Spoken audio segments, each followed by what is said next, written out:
तो आज हम बात करेंगे दोस्तों पूर्ण आंतरिक परावर्तन की।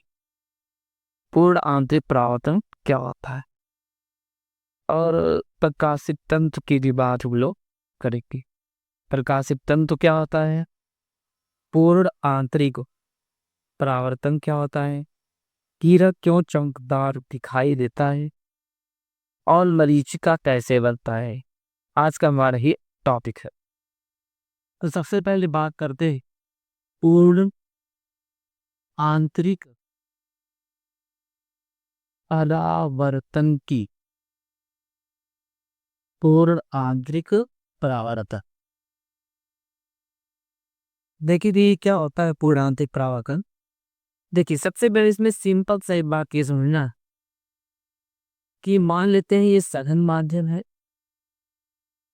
और ये जो है नीचे का ये विरल बात है।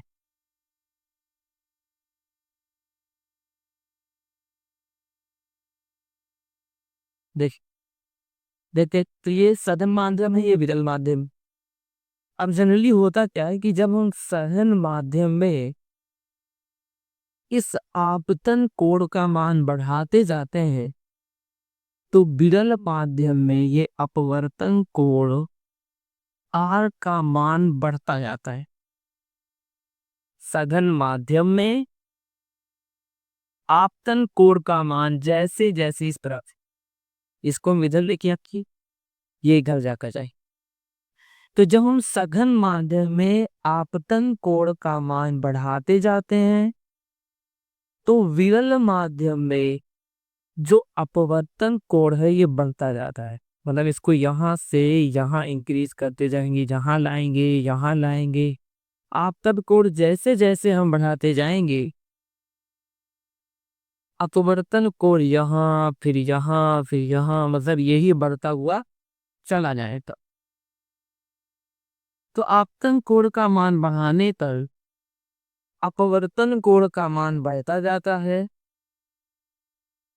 एक स्थिति ऐसी आती है कि अपवर्तन कोण बढ़ते बढ़ते बढ़ते पूरा यहाँ पहुंच जाता नहीं 90 डिग्री हो जाता।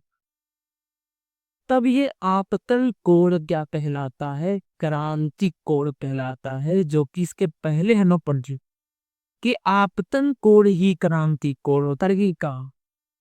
जब अपवर्तन कोण आपका 90 डिग्री होता है तब आपतन कोण क्रांतिक कोण कहलाता है।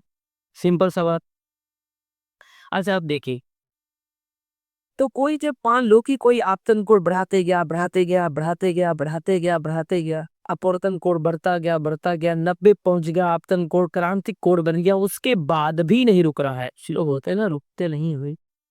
रुकना है भाई, रुकना है, रुकना है विलीन। जब आपतन कोण और बढ़ा दिया यानी क्रांतिक कोण से भी ज्यादा कर दिया, जब आपतन कोण का मान क्रांतिक कोण से भी ज्यादा कर दिया तब क्या हो, सॉरी, हाँ देखो बेटा, तो आपतन कोण का मान अगर क्रांतिक कोण से ज्यादा हो जाता है तब प्रकाश क्या होता है। देखिए क्या हो रहा था, क्या हो रहा है। देखो आपतन कोण ऐसे बढ़ाते गए, ये 90 पहुंच गए, इसको जैसे थोड़ा सा और बढ़ाएंगे, जैसे थोड़ा सा और बढ़ाएंगे तुरंत ये यहाँ से यहाँ आ जाएगा। यदि सघन से ही आया था सघन में ही वापस लौट जाए, सघन से ही आया और सघन में ही वापस लौट जाए। क्या कारण है, कारण यही है कि आपतन कोण बढ़ाते बढ़ाते अपवर्तन कोण भी बढ़ता गया था, 90 पहुंच गया था, फिर भी तुम नहीं रुके, आपतन कोण का मान क्रांतिक कोण से भी ज्यादा कर दिया। तो अब प्रकाश क्या होगा, थोड़ा सा यहाँ पर और जब अपना कोण बढ़ाएगा तो सघन से ही सघन में लौट जाएगा। और इसी घटना को हम लोग पूर्ण आंतरिक परावर्तन कहते हैं। यानी सिंपल सा लॉजिक ये है कि जब आपतन कोण का मान क्रांतिक कोण से भी क्या होता है, ज्यादा हो सकता है। जब आपतन कोण का मान क्रांतिक कोण से भी ज्यादा हो जाता है तो प्रकाश सघन से विरल में ना जा करके सघन माध्यम में ही वापस लौट जाता है, इस घटना को हम पूर्ण आंतरिक परावर्तन। सिंपल सा डेफिनेशन भी यही लिखेंगे कि जब सघन माध्यम में बना आपतन कोण क्रांतिक कोण से भी ज्यादा हो जाता है। जब सघन माध्यम डेफिनेशन लिखना चाहे तो ऐसे लिख भी सकते हैं कि सघन माध्यम में सघन माध्यम में बना आपतन कोण क्रांतिक कोण से भी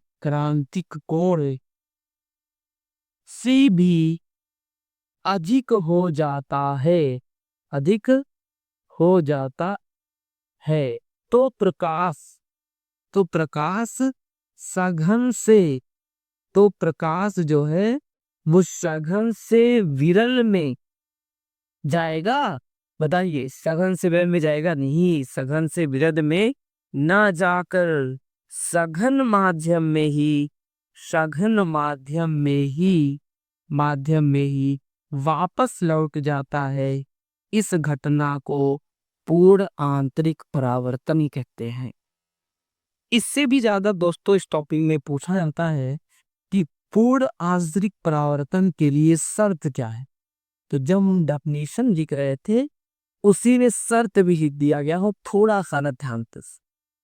डेफिनेशन में क्या बोला गया कि जब आपतन कोण का मान क्रांतिक कोण से ज्यादा हो जाए और सघन से विरलने पर कहा जाएगा, तो यही दोनों बातें ही पूर्ण आंतरिक परावर्तन के लिए शर्त होती है। यानी अगर पूछा जाए कि पूर्ण आंतरिक परावर्तन के लिए शर्त बताइए, तो पहला शर्त ये है कि आपतन कोण इज ग्रेटर देन ये क्रांतिक कोण।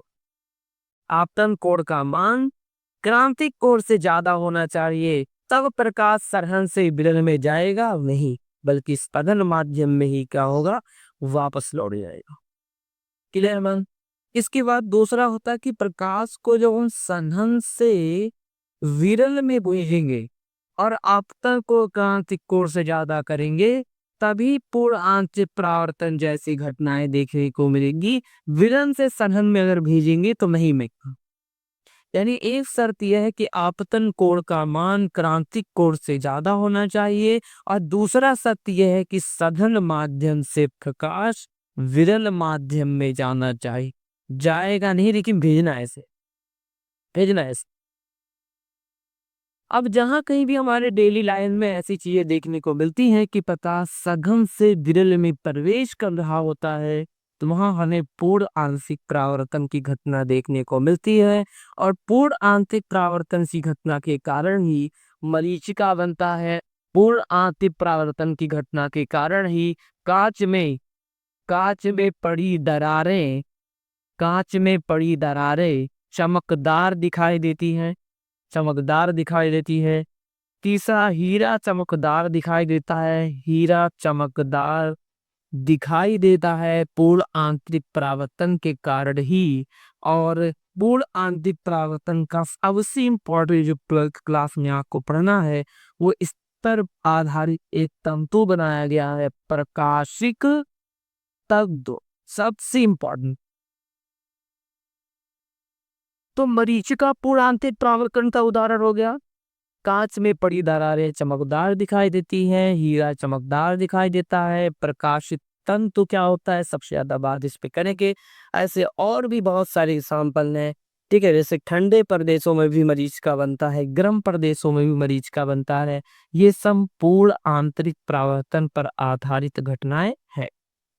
मैं थोड़ा सबको एक्सप्लेन करता हूँ मरीचिका होता क्या है। जैसे जब कोई यात्री दूर स्थित यात्री, में थोड़ा सा फिगर बना के ऐसे बताने चल, या मतलब जैसे मान लो कि आप कहीं दूर यात्रा करने के रेगिस्तान में, यहाँ ये रेत है और ये रेत मार्केट है, जहाँ पर आप ट्रैवल कर रहे हैं, ये आप ट्रैवल कर रहे हैं। दूर से स्थित आपने एक पेड़ को देखा, तो आपको रेगिस्तान में इस पेड़ का जो है उल्टा प्रतिबिंब दिखाई देगा। इस पेड़ का उल्टा प्रतिबिंब आपको क्या होगा, दिखाई देगा। इस पेड़ का उल्टा प्रतिबिंब आपको दिखाई। जिससे यात्री को ये भ्रम हो जाता है कि यहाँ कोई तालाब है। जैसे देखिए, जब धान के खेत पे पानी नहीं भरा रहता है तो वहाँ बगल में ऐसे लिपस्टिक पिस्टिक का पेड़ रहता है, तो उसका प्रतिबिंब सीधा पानी में दिखाई देता है। दूर से ही पता चल जाता है कि खेत में पानी पूरा भरा हुआ। तो ये बेचारा जब दूर से देखता है तो उसे इस पेड़ का उल्टा प्रतिबिंब दिखाई देता है। इसे लगता है कि वहां कोई तालाब है, और फिर मेहनत करके पानी की तलाश में यहाँ तक पहुंचता है और वहां कुछ नहीं रहता। यही भ्रम है क्या होता है बरीज का। जब हम लोग गर्मी के महीने में हाईवे पे ट्रैवल करते हैं तो दूर हाईवे पर हमें कभी कभी दिखता है कि आगे जैसे पानी गिरा हुआ है, लेकिन जब वहां पहुंचते हैं तो कोई पानी वाली नहीं रहता है। यही भ्रम ही क्या कहलाता है बरीज का। ऐसा बोलता क्यों? ऐसा होता है, एक शब्द में कह सकते हैं, पूर्ण आंतरिक परावर्तन के कारण। दूसरा बात यह है कि देखिए, दिन की गर्मी से रेत बहुत गर्म हो जाता है। ये दी इतना गर्म होता है कि रेत रेत बहुत जल्दी से गर्म भी होता है, तो रेत बहुत गर्म हो जाता है, जिससे इसके आस पास की वायु भी गर्म हो जाती है। सिंपल जाता है कि दिन की गर्मी से रेत बहुत ही गर्म हो जाता है, जिससे इसके आसपास की वायु भी गर्म हो जाती है, और यहाँ ऊपर की वायु नीचे की अपेक्षा ठंडी रहती है, ठंडी वायु, और नीचे गर्म वायु। अब देखिए, वायु की ऐसे बहुत परतें हैं, तो जब यात्री यहाँ से इसको देखता है तो इससे चलने वाली प्रकाश की किरणें ठंडी वायु से गर्म वायु में प्रवेश करती हैं, और ठंडी वायु भी है वैसा डेंसर मीडियम, और जो गर्म वायु है ये विरल माध्यम की तरह व्यवहार करता है, यानी सघन बन जाता है विरल। और जब प्रकाश सघन से विरल में प्रवेश करता है तो वायु के विभिन्न परतों द्वारा उसका बार बार पूर्ण आंतरिक परावर्तन होगा, बार बार पूर्ण आंतरिक परावर्तन होगा, और यात्री के आंखों में प्रकाश नीचे से आता हुआ मतलब ये हुआ कि जब देखिए यहाँ से ऐसे सीधे प्रकाश जाना चाहिए था इसके आंख में, देखिए हुआ कि प्रकाश यहाँ से जब चला तो अभिलंब से दूर हटते गया, अभिलंब से दूर हटते गया। क्यों? क्योंकि प्रकाश सघन से विरल में जा रहा है, और वायु के विभिन्न परतों द्वारा उसका बार बार पूर्णांतरिक परावर्तन होता है। अब दोस्तों, हमारे आंख की ये प्रवृत्ति होती है, हमारे आंख की यह प्रवृत्ति होती है कि हम ऐसे सीधा करके देखते हैं प्रकाश को, मतलब प्रकाश को मोड़ नहीं सकते। 6 क्लास में पढ़ने से प्रकाश सीधी रेखा में चलता है। अब तो हम ये भी पढ़ सकते हैं कि प्रकाश किसी तीक्ष्ण किनारे से आंशिक रूप से मुड़ सकता है, चैप्टर 10 में। लेकिन अभी तो हम ये जाने प्रकाश सीधी रेखा पे चलता है, तो प्रकाश ऐसे चलता नहीं। एग्जाम्पल लिए, अगर अगर अगर प्रकाश ऐसे हम मोड़ सकते तो दीवार के पीछे क्या हो रहा है हम देख सकते। अरे पोयम बन गया। अगर हम प्रकाश को मोड़ सकते, दीवार के पीछे क्या होता है देख सकते, एक श्लोक का कुछ बहुत मजा भी आ जाता है ना, कि यहाँ दीवार के पीछे कौन सी पाए देखते हैं। तो ये ऐसा होता ना है कि प्रकाश तो आप ऐसे मोड़ कैसे देख पाएंगे। तो आंख की टेंडेंसी ये होती है कि इसको सीधा रख के देता है, जिससे इस पेड़ का हमें उल्टा, है ना, उसको लगता है कि प्रकाश हमारी आंख में नीचे से आता हुआ प्रतीत हो रहा है, और उसको सीधा करके देखता है, जिससे उस पेड़ का उसे उल्टा प्रतिबिंब दिखाई देता है। कुल मिलाकर के आप सिंपल सा इतना समझिए कि दिन की गर्मी से रेत गर्म, जिससे उसके आसपास की वायु गर्म, लेकिन ऊपर की वायु नीचे की अपेक्षा ठंडी। तो ठंडी वायु हो गई सघन माध्यम, गर्म वायु हो गई विरल माध्यम।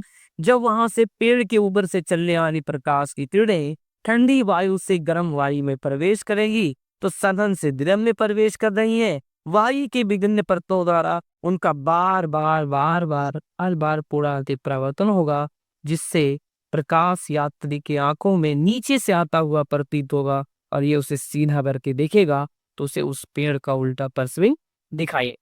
इसी प्रकार सभी सा होता है दोस्तों, इसी प्रकार है ना बाबू, सभी का इसी तरह से होता है। थोड़ा सा कुछ कोशिश करेंगे तभी होगा। लाइफ इज अ रेस, तेज नहीं भागोगे तो कोई कुछ क्या नहीं करने वाला तो उसने कहता है ना कि जितने जल्दी जल्दी पढ़ ले उतना ही कम है, पेपर में टाइम है लेकिन। हाँ, तो बात करेंगे, देखिए हीरा को समझता है। हीरे का क्रांतिक कोण 24 डिग्री है। हीरे का ये एक क्वेश्चन ऑप्शन में ऐसे भी आता है कि हीरे का क्रांतिक कोण कितना है।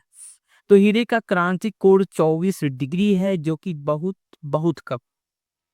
इससे हो, और हीरे का कचिन भी हम लोग कुछ त्रिडिमी संरचना में करते हैं, जिससे होता है कि जब प्रकाश हीरे के अंदर प्रवेश करता है, अनंत हीरा दुनिया का कठोरतम पदार्थ माना जाता है। ये बहुत ही सघन होता है।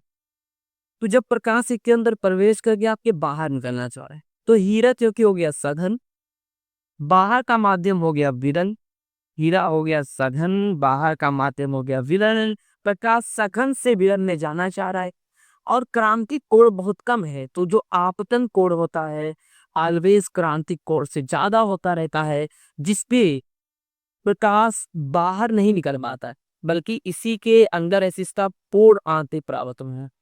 अब यहाँ से प्रकाश निकलना चाहेगा, फिर क्रांतिक कोण बहुत कम है, तो इस आपतन कोण कम है, क्रांतिक कोण से ज्यादा हो जाता है, फिर पूर्णांतिक परावर्तन होगा, फिर यहाँ आ जाएगा, फिर यहाँ आ जाएगा। ऐसे हीरे के अंदर प्रकाश बार बार पूर्णांतिक परावर्तन होता रहता है, अब वो बाहर निकल नहीं पाता है, जिससे हीरा चमकदार दिखाई देता है। सर कुछ समझ लीजिए, सर समझोगे तब आएगा ना, तो कहाँ कन्फ्यूज हो रहा चला।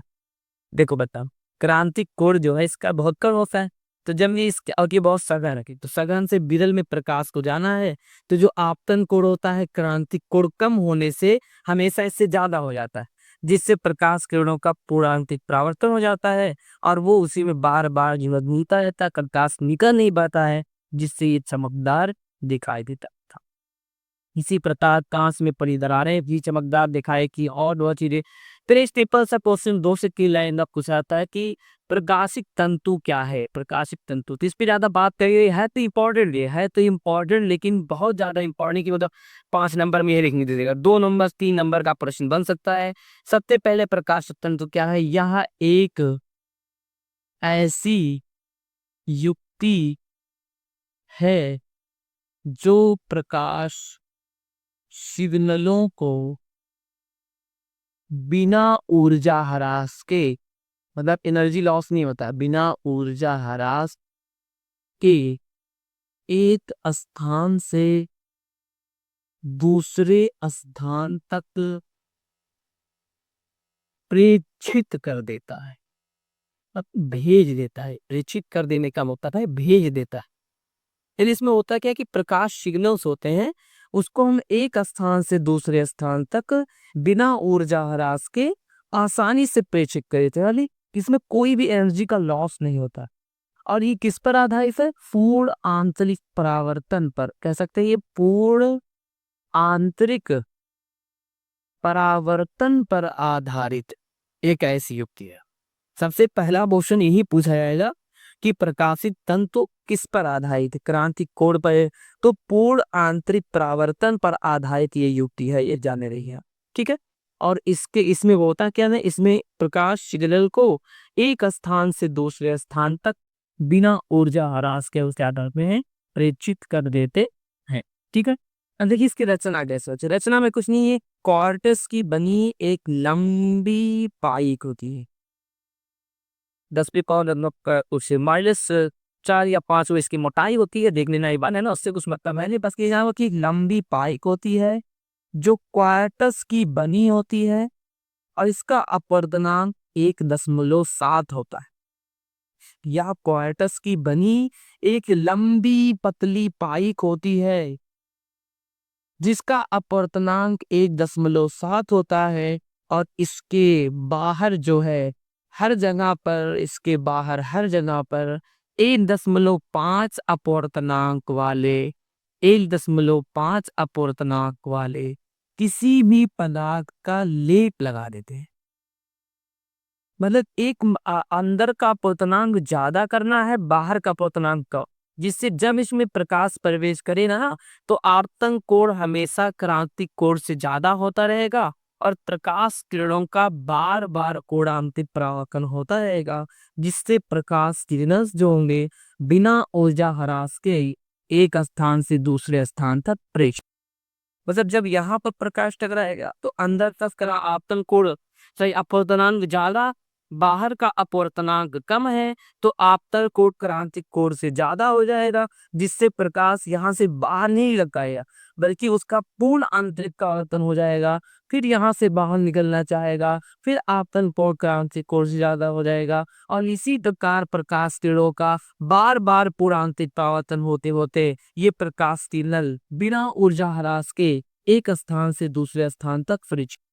यही कारण यदि है कि रचना में कुछ और कर सकते थे, रचना भी यहाँ इतना सुबह चलो, तो रचना में थोड़ा कार्य विधि रचना मिला के लिख देना कोई दिक्कत नहीं है। जो आप रचना कर रहे हैं उससे संबंधित कार्य विधि में लिखेंगे कि अंदर का अपूर्णांक ज्यादा, बाहर का कम है, आपतन कोण क्रांतिक कोण से ज्यादा होगा, प्रकाश किरणों का बार बार पूर्णांकित परावर्तन होगा और प्रकाश बिना ऊर्जा ह्रास के एक स्थान से दूसरे स्थान पर प्रेषित हो जाएगा। क्लियर। अब देखिए रचना में थोड़ा हम एक और बात कर सकते थे, तो ये एक लंबी बेलनाकार पाइक होती है जो क्वार्टर्स की बनी होती है, अपूर्णांक 1.5 होता है, बाहर से हर जगह पर 1.5 अपूर्णांक वाले पदार्थ का लेप करते थे, अंदर का 1.7 होता है, बाहर का 1.5 अपूर्णांक वाले पदार्थ का लेप लगा देते हैं। एक और चीज पूछा जाता है, इसके आंतरिक भाग को क्या कहते हैं? इसके आंतरिक भाग को क्रोड कहते हैं और बाहरी भाग को अधिपट्टन, पट्टन भैया अधिपट्टन, बाहरी भाग को अधिपट्टन और आंतरिक भाग को क्या कहते हैं? क्रोड कहते हैं। ठीक है, ये रचना अब कंप्लीट हुआ। उपयोग में देखिए क्या है, नाक कान गले के जो डॉक्टर होते हैं, नाक कान गले के डॉक्टर इस प्रकाशित तंत्र से नाक में डाल देंगे, कान में डाल देंगे, उसके अंदर क्या है उसका स्पष्ट रूप से देखेंगे, उसका वो फोटो खींच सकते हैं, फोटो वहां तक प्रकाश पहुंचा के स्पष्ट रूप से उसे देख सकते हैं। और इसमें कुछ ट्रांसड्यूसर ट्रांसड्यूसर क्या होते हैं, तो जैसे कन्वर्टर एच होता है प्रकार है, सिग्नल को कन्वर्ट करता है। जैसे हमें विद्युत सिग्नल को एक जगह से दूसरी जगह भेजना है तो बहुत ऊर्जा लॉस हो जाता है। अब ऊर्जा लॉस नहीं करना है तो ट्रांसड्यूसर की सहायता से बैटरी सिग्नल को पहले प्रकाश सिग्नल में बदलेंगे, फिर इस प्रकाशित तंत्र के सहायता से बिना ऊर्जा ह्रास के जहां भेजना हो भेज, फिर वहां ट्रांसड्यूसर की सहायता से प्रकाश सिग्नलों को विद्युत में बदल लें और इस प्रकार विद्युत सिग्नलों को भी बिना ऊर्जा ह्रास के एक स्थान से दूसरे स्थान तक भेज सकते हैं। ठीक है।